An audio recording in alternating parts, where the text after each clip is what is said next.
नमस्कार, स्वागत आपका और मैं हूं पूनम शर्मा। आपको बता दें कि आज हम बात करने वाले हैं उस गूदड़ी के लाल की जिसने अपने एक आइडिया से कर दिया है एक बड़ा कमाल।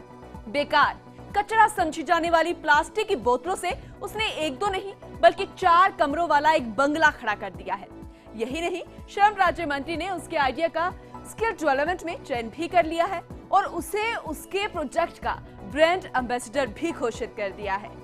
बोतलों वाले उस बंगले के साथ आपको पूरी रिपोर्ट दिखाएंगे, लेकिन उससे पहले बात कर लेते हैं प्रदेश के उन मजदूरों की जिनके लिए उनका ही रोजगार का साधन मुसीबत बनता जा रहा है, क्योंकि प्रदेश में सस्ते चीनी औजारों की एक बाढ़ सी आ गई है और उसी चीनी माल से हार रहा है नागौर का प्रसिद्ध हस्त औजार। और इसीलिए मजदूर पूछ रहे हैं कि आखिर कैसे होगा मेक इन इंडिया का विस्तार।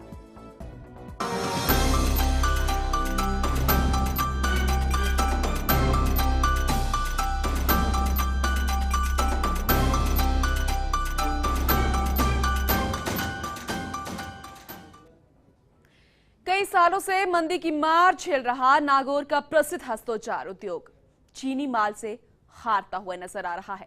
मार्केट में चीन के माल की आवक के कारण सालों से यहां निर्मित हस्तौजारों की मांग 50% तक घट चुकी है और सरकार मेक इन इंडिया पर जोर दे रही है। लेकिन ऐसे कैसे होगा मेक इन इंडिया का विस्तार, क्योंकि इस उद्योग से जुड़े सैकड़ों परिवार बेरोजगार होने लगे हैं। यही नहीं, कईयों को तो 2 जून की रोटी के लाले पड़ रहे हैं। आखिर क्यों, जरा ये रिपोर्ट देखिए। आखिर कैसे होगा मेक इन इंडिया का विस्तार, ये सवाल नागौर के हस्तौजार बनाने वाले मजदूर सरकार से कर रहे हैं।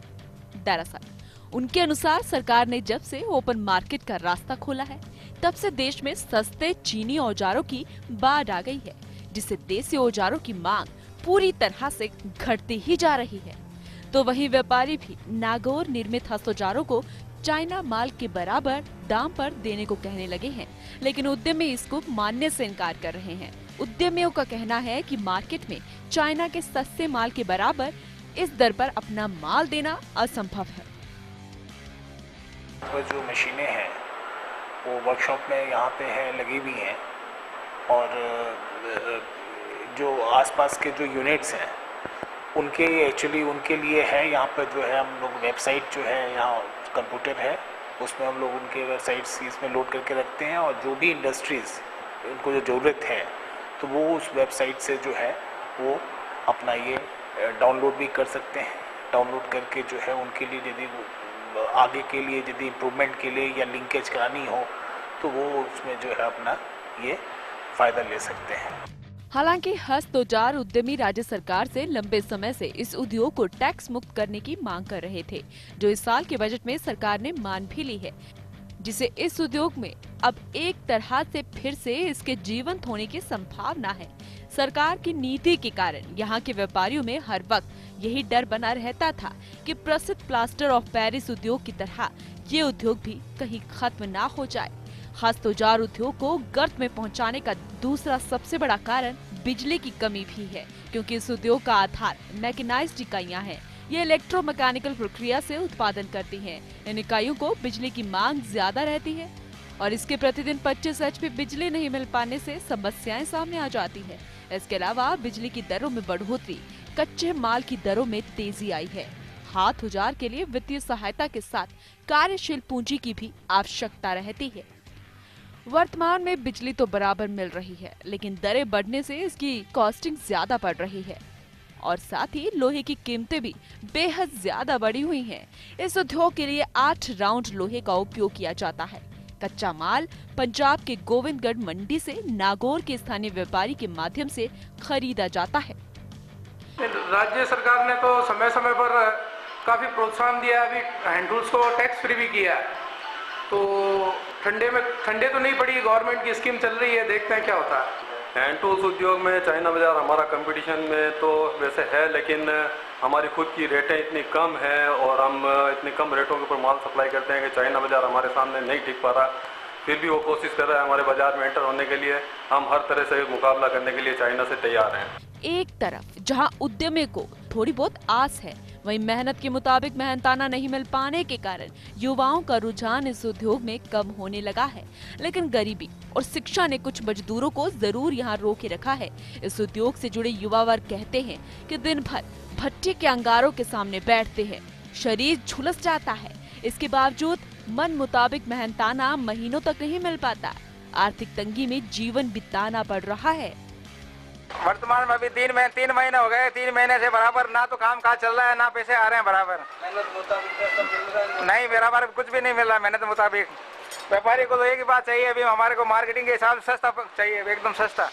अभी इसमें तो ये हालत है कि रॉ मटेरियल की भी दिक्कत है, पेमेंट वगैरह टाइम पर नहीं है। उसके अलावा कोई भी रेट्स नहीं है, रेट्स की बड़ी हालत ख़राब है यहाँ पे। उसके अलावा बैंकों की भी स्थिति बहुत ख़राब है। जैसे मुद्रा लोन वगैरह ये स्कीमें हैं, इस स्कीमों का कुछ फ़ायदा नहीं है। बैंक में जाते हैं, बैंक मैनेजर वही पुराने सब कागजात वगैरह ये मांगता है, और जितनी भी स्कीम आ रही सब एक कागजी कार्रवाई है, इसके सिवाय कुछ भी नहीं। लोहारपुरा की छोटी छोटी कुटीर इकाइयों को समूह में एक ही स्थान पर स्थापित करने के लिए सालों पहले एक योजना बनी थी, जिसके तहत विकसित औद्योगिक क्षेत्र IIT सेंटर में हैंड टूल्स उद्योग के लिए एक हैंड टूल जोन बनाना था। इसमें छोटे उद्योगों के लिए इस क्षेत्र में 199 भूखंडों का प्रावधान था, जो आज तक मूर्त रूप नहीं ले पाई है। मेहनताना मिलता है, बरोबर ही मिलता है, ज्यादा बात तो नहीं है, ठीक है, बस चल रहा है काम। करीब 2 दशक पहले तक हस्त औजारों में यहाँ के मुल्तानी लोहारों का एक अधिकार था, लेकिन अब इस उद्योग में हर वर्ग जाति के लोग जुड़ चुके हैं। अब तो ये धंधा शहर के हर गली मोहल्ले में लघु उद्योग के रूप में स्थापित हो चुका है। इस इंडस्ट्री को आधुनिक रूप से सुसज्जित करने के लिए सालों पहले यहाँ इंडस्ट्री एरिया में हस्त औजार डिजाइन विकास एवं प्रशिक्षण केंद्र भारत सरकार का उपक्रम खोला गया था।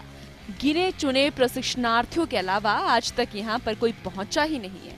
वर्तमान में प्रशिक्षण की फीस लागू कर देने से अब तो गरीब व्यक्ति का यहाँ पर पहुँचना भी मुश्किल हो गया है। दरअसल इसका उद्देश्य प्रशिक्षण कार्यक्रम चलाकर उद्यमियों को आधुनिक तकनीक की जानकारी और प्रशिक्षण देना है, लेकिन ये भी यहाँ कारगर साबित नहीं हुआ है। लेकिन आपको बता दें कि इन्हीं मुल्तानी लोहारों द्वारा बनाई गई तोपें आज शहर के प्रमुख चौराहों और नागौर कलेक्ट्रेट का सौंदर्यकरण कर रही है। लोहारों के द्वारा बनाई गई इन तोपों के धमाके कई किलोमीटर दूर तक सुनाई देते थे।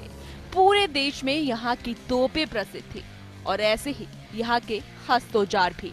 लेकिन सरकार की तरफ से की गई कुछ लापरवाहियां और हस्त निर्मित औजारों के लिए ज्यादा मोह न होना इन मजदूरों की रोजी रोटी के लिए संकट पैदा कर रहा है। मजदूरों के अनुसार हर कोई अपना फायदा देख रहा है, लेकिन गरीब मजदूरों के लिए कोई नहीं सोचता। उनके अनुसार हम ओपन मार्केट के खिलाफ नहीं हैं, ना ही किसी के मुनाफे के, लेकिन जो दावे सरकार की ओर से मेक इन इंडिया के लिए हम लोगों के लिए किए जाते रहे हैं, वो इस तरह से आखिर कैसे पूरे होंगे। यहाँ चीनी माल से हार रहा है प्रसिद्ध हस्त औजार, लेकिन ना प्रशासन और ना ही सरकार हमारी सुध ले रही है। ऐसे में आखिर कैसे होगा मेक इन इंडिया का विस्तार? फर्स्ट इंडिया के लिए नागौर से प्रवीण की रिपोर्ट। तो नागौर के ये मजदूर बस यही कह रहे हैं कि सरकार बड़े बड़े दावे करती है, बड़ी बड़ी बातें करती है, मेक इन इंडिया को प्रोत्साहन देने की बात करती है, लेकिन जब ऐसे ही हस्त निर्मित औजार होते हैं, इस पे जब संकट का बादल मंडराता है, तब सरकार सामने क्यों नहीं आती? यहाँ पर प्रशिक्षण केंद्र खोले जाते हैं, लेकिन उनकी फीस इतनी ज्यादा कर दी जाती है कि यहाँ पर गरीब जो यहाँ पर सीखना चाहता है, इससे प्रशिक्षण लेना चाहता है, वो वहां तक पहुंच नहीं पाता। इसलिए सवाल यहाँ पर कई खड़े होते हैं कि मेक इन इंडिया की बात करने वाली सरकार अगर इस तरीके से लापरवाही बरतेगी, यहाँ पर चूक करेगी, तो आखिर कैसे मेक इन इंडिया का विस्तार यहाँ पर किया जाएगा? क्योंकि यहाँ के मजदूर कहते हैं कि मेहनत के मुताबिक इनको मेहनताना नहीं मिलता है। चीनी माल जो है उसकी आवक यहाँ पर ज्यादा हो रही है। देश में सस्ते चीनी औजारों की बाढ़ यहाँ पर आ गई है। तो वहीं करीम बख्श जी हमारे साथ जुड़ गए हैं, अध्यक्ष है यहाँ पर हस्त निर्मित जो प्रशिक्षण है उनसे बातचीत करते हैं। करीम बख्श जी, स्वागत है आपका फर्स्ट इंडिया में। हाँ जी। करीम बख्श जी, यहाँ पर जो हस्त निर्मित औजार बनाए जाते हैं, वहाँ के जो मजदूर हैं उनका आरोप ये है कि उनको मेहनत के मुताबिक मेहनताना मिलता नहीं है। दूसरी तरफ जो प्रशिक्षण केंद्र खोला गया है, उनकी फीस इतनी ज्यादा है कि गरीब वहां तक पहुंच नहीं पाता। क्या यहाँ तक आप तक कोई बात पहुंची है? हाँ पहुंचिए ना जी। तो क्या कुछ कर रहे हैं आप? अभी क्या है कि एक हमारे यहाँ जिला उद्योग केंद्र है जी तो वहाँ पर क्या है कि एक हमारी जयपुर में 2 बार मीटिंग हुई है। एक तो मतलब 13/4 को हुई थी और एक मतलब जो ना इसको अभी जस्ट 30/5 को हुई थी। उसमें ये लोग कह रहे हैं कि भाई आपका जो प्रशिक्षण है उसके लिए क्या है कि हमें एक ये ले जाएंगे मतलब जो ना प्रशिक्षण के लिए जी एक प्रोग्राम बनाया है इन्होंने। अभी फॉलो नहीं किया उन्होंने। अभी जी। वो टाइम देंगे, हम वो टाइम देंगे ये लोग, तब हमारा प्रशिक्षण होगा। कितना वक्त यहाँ पर लग सकता है? देखिए अभी महीना 1.5 महीने की बात है। अभी तो हमारे रमजान शुरू हो गया ना। जी जी। वरना तो ये कह रहे थे हम लेकिन शुरू समस्या करवा तो कब की बनी हुई है, ये आप भी समझते हैं कि अगर हम दूसरे माल की बात करें जो कि विदेशों से आता है, चाइनीज माल की हम बात करते हैं, उसकी आवक ज्यादा हो रही है। 50% जो हमारे हस्त निर्मित है उसका उद्योग धंधा जो है वो चौपट हो गया। उसकी आवक यहाँ पर बढ़ने से हमारे हस्त निर्मित औजारों की यहाँ पर खरीद जो है वो कम हो गई। ये बात तो आप मानते हैं? हाँ ये बात तो सही है। हमारी जना बाहर से चाइना का माल आने से हमारे यहाँ का जो निर्मित माल है ना जी उसकी मतलब जना लोग उसको पसंद कम करने लगे हैं क्योंकि उनका सस्ता पड़ता है जी। और अगर रॉ मटेरियल की बात करें तो वो भी बहुत ज्यादा महंगा पड़ जाता है। जी हाँ अभी बिल्कुल। तो समस्या तो ये बहुत लंबे समय से है। लंबे समय से है। तो फिर इतना वक्त क्यों लग रहा है अध्यक्ष जी? हम यही सवाल आपसे कर रहे हैं क्योंकि सरकार खुद कहती है मेक इन इंडिया, लेकिन जब यहाँ पर हस्त निर्मित औजारों पर ही उसकी साख पर संकट आता है तब कोई कुछ नहीं करता। देखिए राजनीतिक तौर पर तो देखिए मैडम खुद नागौर होके गई थी, हमारे यहाँ देख के गई थी सब आर्टिजन्स को। उन्हें गुरूबरू होके गई है, देख के गई है।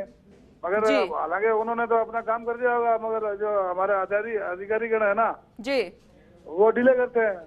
हालांकि चल रहा है काम, तो चल रहा है, ऐसी बात नहीं है। आपकी जो मीटिंग होनी है, जो बैठक होनी है, उसमें आप सबसे ज्यादा किन मांगों को, किन समस्याओं को रखने वाले हैं? देखिए हमारी सबसे बड़ी मांग तो ये है कि MSME का एक भारत सरकार का एक हमारे यहाँ एक फैसिलिटी सेंटर है जी। तो अभी पिछले मतलब जना 2 सालों से एक तरह से बंद है, ये समझ लो आप। कुछ भी ना तो कोई ट्रेनिंग है ना कोई हमें वो कोई अपना वर्क हमें करके देते हैं। बिल्कुल। तो बंद सा है मतलब वहाँ पर, समझो आप। तो मतलब वो पूरे तरीके से मूर्त रूप अभी तक ले नहीं पाया, सिर्फ बातें की गई हैं। हाँ जी बिल्कुल सही है। वो आप उसी हैंड टूल जोन जो बनाने की बात कही गई थी, आप उसी की बात कर रहे हैं? जी हाँ। तो ये समस्याएं आप रखने वाले हैं? हमारी समस्या देखिए हमारी एक जमीन की समस्या है। अभी हालांकि कह तो रहे हैं कि अभी 25 एकड़ जमीन हम आपको अलॉट करेंगे जी। मीटिंग में तो ये बात चली थी, मगर अभी तो कोई हमारे पास में कोई ऐसे ऑर्डर्स नहीं है। तो कब तक ये मीटिंग होने की संभावना है? संभावना तो अभी महीना 1.5 महीना लगेगा, ये लोग बताते हैं।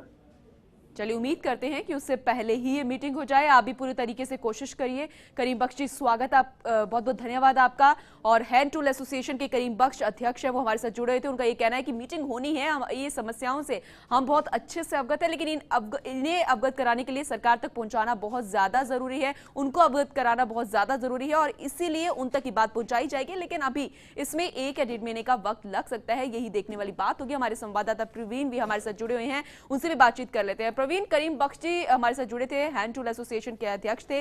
उन्होंने कहा कि इसमें थोड़ा वक्त लग सकता है, लेकिन हम इन समस्याओं से अच्छे से वाकिफ है। क्या वाकई लगता है कि कुछ यहाँ पर किया जाएगा? मेरे को नहीं लगता कि यहाँ पे कुछ होने वाला है इसका जी, क्योंकि यहाँ के हस्त औजारों की कॉस्टिंग जो पड़ रही है वो बहुत ज्यादा है, तो ये चीनी माल से मुकाबला नहीं कर पाएंगे जी। तो ये समस्या काफी लंबे समय से बनी हुई है और इसमें भी अब इतना लंबा वक्त लिया जा रहा है, अपने आप ये सवाल खड़ा कर रहा है कि यहाँ पर कुछ नहीं किया जाएगा। मजदूरों की अगर हम बात करें तो सबसे ज्यादा उनकी क्या समस्याएं यहाँ पर आ रही है? मजदूरों की समस्या ये है कि इनको मेहनत मुताबिक मेहनताना नहीं मिल पा रहा है जी। इनकी मंदी के कारण ये मजदूर वर्ग को उनका ये जो सैलरी होती है वो 3-3, 4-4 महीनों से नहीं मिल पाती है और जो बेसिक सैलरी होती है उसमें से आधा ही मिल पा रहा है लगभग जी। ये शिकायत करते हैं कि जैसे 350 रुपए पर रोजाना मिलना चाहिए, लेकिन उनको सिर्फ 250 या 150 रुपए लगभग उनको, यानी कि समस्याएं यहाँ पर है शायद बहुत सारी।